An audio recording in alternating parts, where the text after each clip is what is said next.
Hello, welcome back to my channel. কিছুদিন আগে আমরা গেছিলাম হাজারদুয়ারি ঘুরতে। আর তোমরা দেখতেই পাচ্ছ হাজারদুয়ারির বাইরের ভিউটা। এই যে ঘোড়ার গাড়িগুলো আমি একটু ক্যামেরা বন্দি করেছি। তারপরে আমরা সোজা মেন গেট দিয়ে ভেতরে ঢুকে গেছি।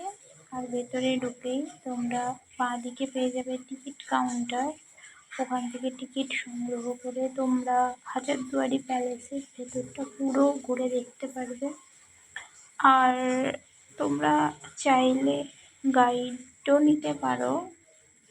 গাইড নিলে ওরা সমস্তটা ঘুরে দেখাবে আর তার পিছনের ইতিহাসও তোমায় বলবে, বাট আমরা গাইড নিইনি। তো এখানে লাইনে দাঁড়িয়ে গেছি প্যালেসের ভিতরে যাওয়ার জন্য। আর ভেতরে একদমই ক্যামেরা অ্যালাউ ছিল না। সো বাইরে বেরিয়ে এসেই হচ্ছে প্যালেসের বাইরেটা সুন্দর, তোমরা চাইলেই আসতে পারো। তারপরে আমরা একটু বাইরেটা ঘুরে দেখছিলাম। আর এটা হচ্ছে ইমামবাড়া, যেটা সব সময় খোলা থাকে না। আমরা যখন গেছিলাম তখন খোলা ছিল না। তারপর আমরা ওখান থেকে বেরিয়ে এসে যাচ্ছি কাঠগোলা বাগান বাড়িতে।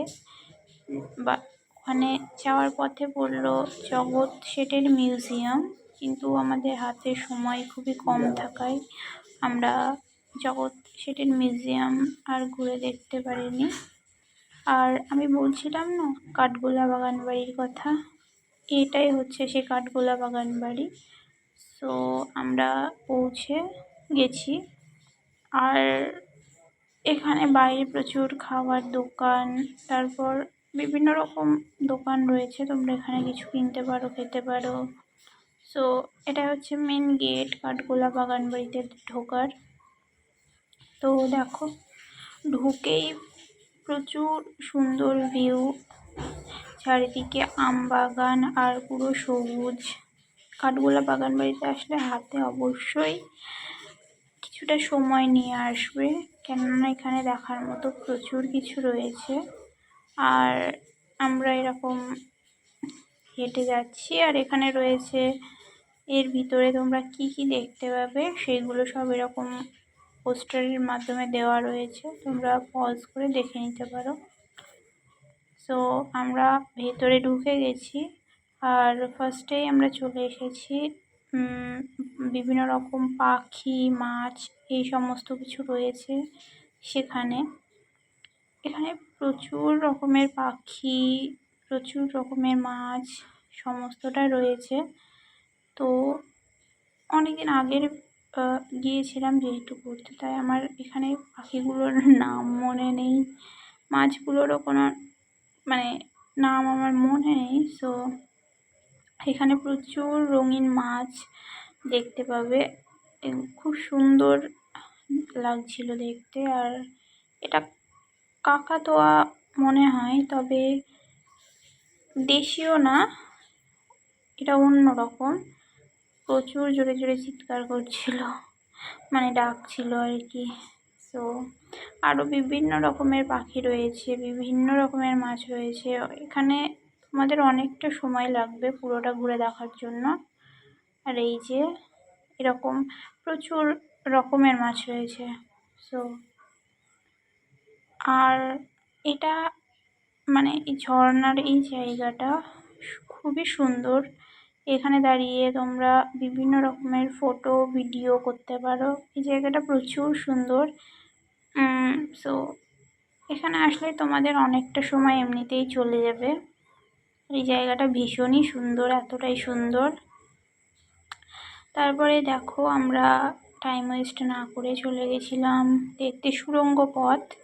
এখানে আগে হঠাৎ করে আক্রমণ হলে রাজারা এই পথ দিয়েই পালিয়ে যেত বা কিছু এরকমই শোনা যায়। তো তারপরে রয়েছে এরকম একটা পুকুর, এটাও খুব সুন্দর। এখানে কাঠগোলা বাগান বাড়িতে প্রচুর সুন্দর সুন্দর ভিউ রয়েছে, প্রচুর কিছু দেখার রয়েছে। আর বেসিক্যালি যদি তোমরা শীতকালে আসো তো আরও বেশ সুন্দর লাগবে, কেননা এখানে প্রচুর গোলাপ ফুল, প্রচুর ফুল থাকে। আমরা যেহেতু গরমকালে এসেছি তো ফুল টুল একদমই কিছুই দেখতে পাইনি। আর এটা হচ্ছে নাচমহল তখনকার দিনের। আর ওখানে আমরা একটু বসে দেখে তারপরে আবার চলে এসেছিলাম অন্যদিকে। আর এখানে রয়েছে সেই আমলের ভিন্টেজ কার। তারপরে আমরা কাঠগোলা বাগান বাড়ি থেকে বেরিয়ে এসে সোজা চলে এসেছিলাম মতিঝিল পার্কে। হ্যাঁ, আর তোমরা যদি মুর্শিদাবাদ আসো তো মতিঝিল পার্কে অবশ্যই একবার ঘুরে যেতে পারো। এখানে পার্কটা প্রচুর বড়, তো এখানে অনেকটা সময় হাতে রাখতে হবে। আর এখানে বোট রাইডিং, তারপর টয় ট্রেন, তারপর সাইক্লিং, প্রচুর কিছু রয়েছে। তো তোমরা এগুলো করতেই পারো। আমাদের হাতে যেহেতু একদমই সময় ছিল না, তো সেই জন্য আমরা বোট রাইডিং বা টয় ট্রেনে উঠতে পারিনি, বাট সাইক্লিংটা করেছিলাম, কিন্তু সেটার কোনো ভিডিও আমার কাছে নেই। সো এটাই হচ্ছে মতিঝিল পার্কের ভিউটা পুরো। অনেক বড় পার্ক, আর এখানে লাইট অ্যান্ড সাউন্ড শো হয়, যেটা তখন বন্ধ ছিল। So that's it for